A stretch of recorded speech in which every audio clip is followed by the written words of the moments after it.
लोकशाहीचा चौथा स्तंभ मानला जाणारा मीडिया आज दोन भागामध्ये विभागला गेलाय.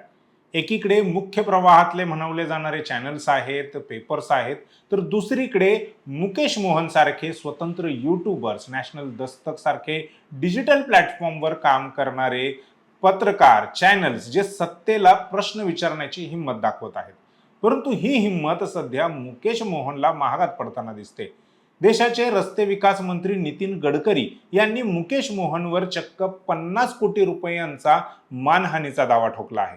कारण काय, तर मुकेशने द कारवान या प्रसिद्ध मॅगझिनच्या एका आर्टिकलवर आधारित व्हिडिओ बनवला होता. हा व्हिडिओ केवळ रस्ते किंवा विकासावर नव्हता, तर तो होता गडकरींच्या व्यावसायिक साम्राज्यातील एका अशा बिंदूवर ज्याचा थेट संबंध हा बीफ म्हणजेच गोमांस निर्यातीशी जोडला जात आहे. द कारवानच्या त्या लेखात नेमकं काय म्हटलं होतं, इथेनॉलच्या जाहिरातीवरून झालेला तो वाद नेमका काय होता आणि काय केंद्र सरकार खरोखरच आंबेडकरवादी आवाज दाबण्याचा प्रयत्न करत आहेत काय, आज यावर चर्चा करूयात. नमस्कार, मी संकेत आणि आपण पाहत आहात मुंबई आउटलुक. काल आम्ही तुम्हाला एका व्हिडिओतून सांगितलं होतं की केंद्र सरकारने प्रधानमंत्र्यांवर व्यंगात्मक टीका करणारी, सरकारच्या धोरणांवर टीका करणारी पोस्ट अकाउंट्स डिलीट केले आहेत, ज्याची एकूण संख्या ही 1,11,185 अशी आहे. आता पुन्हा एकदा केंद्र सरकारने आंबेडकरवादी युट्यूबर्सना टार्गेट केले असल्याचे दिसते. मुकेश मोहन व गडकरींमधील या वादाची मुळं काही महिन्यांपूर्वीच्या एका घटनेत आहेत. नितीन गडकरी हे सातत्याने इथेनॉल इंधनाचा पुरस्कार करत असतात. याच संदर्भात त्यांच्या PR टीमने मुकेश मोहनशी संपर्क साधला होता. मुकेशला सांगण्यात आलं होतं की त्याने इतर इन्फ्लुएन्सर सारखंच आपल्या चॅनलवर इथेनॉलचे फायदे सांगावेत आणि त्या बदल्यात त्याला मोठी रक्कम दिली जाईल. परंतु मुकेशने काय केलं, त्याने केवळ नकारच दिला नाही, तर या संपूर्ण इन्फ्लुएन्सर मार्केटिंगचा भांडाफोड केला. त्याने जनतेला दाखवून दिलं की कशा प्रकारे सरकार किंवा मंत्र्यांच्या PR यंत्रणा पैसे देऊन आपली धोरणं न्यूट्रल वाटणाऱ्या थर्ड पार्टी युट्यूबर्स कडून लोकांच्या गळी उतरवत आहेत. मुकेशच्या या कृतीमुळे गडकरींच्या टीममध्ये मोठी खळबळ उडाली होती. तेव्हापासूनच मुकेश हा त्यांच्या रडारवर होता असं म्हटलं जातंय.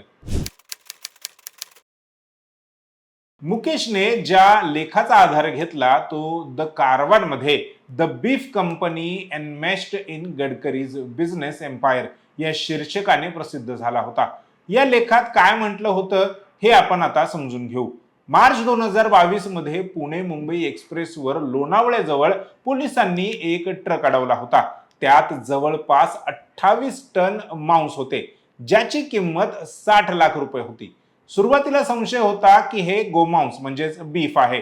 जेव्हा हे प्रकरण न्यायालयात गेलं तेव्हा रेम्बल ॲग्रो या नावाच्या कंपनीने या मांसावर आपला दावा सांगितला. त्यांनी कोर्टात सांगितलं की हे कॅराबीफ म्हणजेच म्हशीचे मांस आहे आणि ते निर्यातीसाठी जात होते. द कारवानच्या तपासानुसार रेम्बल ॲग्रो या कंपनीचे धागेदोरे हे थेट गडकरींच्या व्यावसायिक साम्राज्याशी जोडले गेलेले आहेत. लेखात असाही दावा करण्यात आला आहे की रेम्बल ॲग्रो आणि गडकरींच्या कुटुंबाशी संबंधित कंपन्यांमध्ये उदाहरणार्थ मानस ॲग्रो, सियान ॲग्रो यांची आर्थिक देवाणघेवाण आणि शेअर होल्डिंगचे संबंध आहेत. या कंपन्यांचे संचालक, पत्ता आणि गुंतवणुकीचे मार्ग हे एकमेकांमध्ये गुंतलेले आहेत. गडकरींचे पुत्र ज्या कंपन्या चालवतात त्या कंपन्यांच्या इकोसिस्टम मध्येच ही बीफ एक्सपोर्ट करणारी कंपनी कार्यरत असल्याचा आरोप या लेखामध्ये कारवानने केला. कारवानच्या लेखात असेही म्हटले आहे की या मांसाचे प्रोसेसिंग हैदराबादमध्ये झाले होते, परंतु आरोग्य प्रमाणपत्र मात्र उत्तर प्रदेशातील अलीगडमधून घेतले होते. हे मांस थेट व्हिएतनामला निर्यात होणार होते. या सर्व व्यवहारात नागपूरमधील मध्यस्थांची भूमिका महत्वाची होती. या माहितीवर आधारित व्हिडिओ बनवल्यामुळे नितीन गडकरी यांनी मुकेशवर 50 कोटी रुपयांचा दावा केला. गडकरींचे म्हणणे आहे की हे सर्व आरोप निराधार आहेत आणि त्यांची प्रतिमा मलिन करण्यासाठीच हे केले जात आहे. परंतु येथे प्रश्न निर्माण होतो की मूळ लेख द कारवानने लिहिला आहे, मग कारवाई फक्त युट्यूबरवरच का? काय नितीन गडकरींमध्ये द कारवानवर कायदेशीर कारवाई करण्याची हिंमत नाही? जे आर्थिकदृष्ट्या तितके सक्षम नाहीत, कारवाईचा बडगा त्यांच्यावरच का? यासोबतच केंद्र सरकारने नॅशनल दस्तक आणि मॉलिटिक्स यांसारखी फेसबुक पेजेस देखील भारतात ब्लॉक केलेली आहेत, असे आरोप आता सरकारवर होऊ लागले आहेत. मुकेश मोहन स्वतःला आंबेडकरवादी विचारधारेचा मानतो. त्याचमुळे सोशल मीडियाच्या माध्यमातून थेट केंद्र सरकारवर आरोप होतोय की आंबेडकरवादी आवाज कायदेशीर लढाईच्या नावाखाली दाबला जात आहे. कोणत्याही मंत्र्याला आपली बदनामी रोखण्याचा पूर्ण अधिकार आहे, परंतु जेव्हा एखादा पत्रकार किंवा युट्यूबर उपलब्ध असलेल्या रिपोर्टचा आधार घेऊन माहिती देतो, तेव्हा त्यावर थेट 50 कोटींचा मानहानीचा दावा लावणे हा संशयाचा विषय ठरतो. एकीकडे भाजप ब्राह्मणत्वाच्या मुद्द्यावर गोमाता रक्षणाची भाषा करते, तर दुसरीकडे त्यांच्याच जवळच्या व्यक्तींच्या कंपन्यांवर बीफ निर्यातीचे आरोप होतात. हे विरोधाभासी चित्र द कारवानने समोर आणले आहे. मुकेश मोहनने फक्त या माहितीला वाचा फोडली. याशिवाय 2014 नंतर अर्थात मोदी किंवा भाजप केंद्राच्या सत्तेत आल्यानंतर भारत बीफ एक्सपोर्ट करणारा सर्वात मोठा देश बनला आहे व याच बीफ एक्सपोर्ट करणाऱ्या कंपन्यांकडून भाजपला सर्वाधिक निधी देखील मिळाला आहे.